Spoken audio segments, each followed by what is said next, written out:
Senator Hannan on the amendment.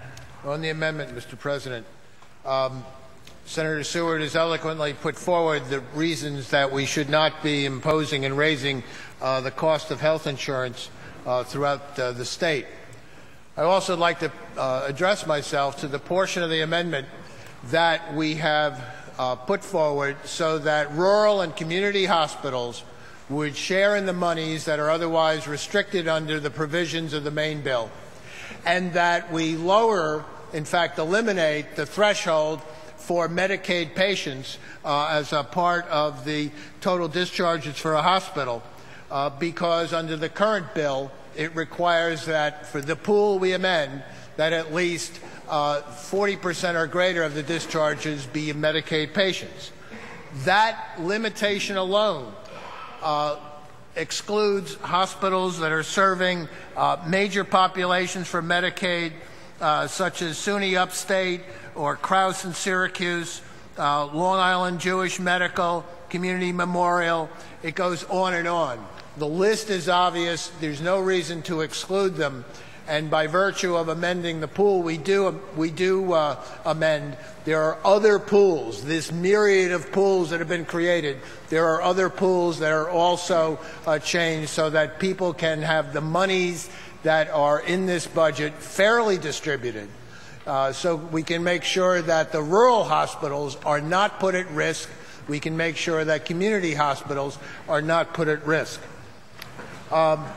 We also include measures so that we would promote the use of telemedicine in this state to save the administrative costs and to save the Medicaid costs, resulting in a net savings in this budget. I also wanted to discuss what we're trying to do here by striking the provisions of what is called a 332 assessment. That assessment is much like what has been done in regard to the Public Service Commission.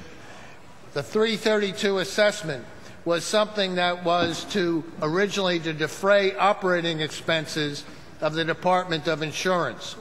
And instead, we find out that under those expenses, we've now added such things as the Healthy New York program, the Direct Pay Stop Loss program, the subsidy we give for one of the essential industries in the state, the entertainment industry, for people who don't have insurance. Those fundings through 332 have never been done that way before. 332 had always been something that would allow for the regulation of the insurance industry. 70% of those assessments come out of the health care insurance plans. It's another tax on the health insurance, just as the premium taxes, just as the covered lives would be. Those are all things that have to be borne by the people who are getting health insurance. There was some mention in regard to one of these that, well, we're just doing it on for-profits. You know what? Not-for-profit people buy health insurance from for-profit insurers. And there are also not-for-profit insurers. And what we do in regard to these taxes is we affect everybody. In the bill that we are seeking to amend, there's some intent language. And it talks about that intent language in a totally duplicitous fashion, because it says we want to reduce a certain number of the uninsured in this state. We want to extend the access to health care. But when you do it by imposing taxes, you're working in reverse. So we seek through this amendment to make sure we do not have a disincentive to greater health insurance coverage. We make sure that we take the pools of money and make it available to all hospitals in this state, especially the rural and community hospitals, and that we provide incentives for telehealth. Thank you, Mr. President. I urge people support this amendment. Thank you, Senator Hannan. The question is on the non-sponsor motion to amend calendar number 137.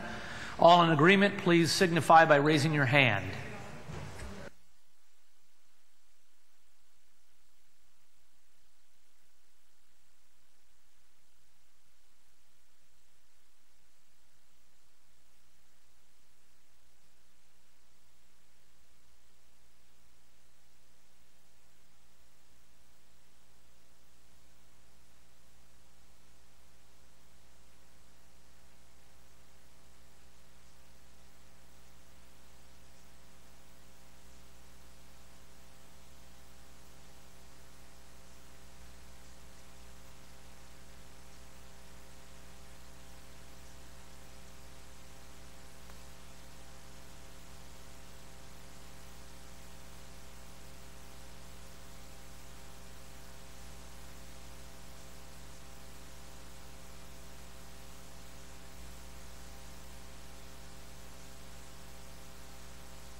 Announce the results. Ayes 30, nays 31. Senator Hassel-Thompson excused.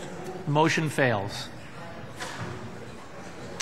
On the bill, the Secretary will read the last section. Senator Hannan on the bill.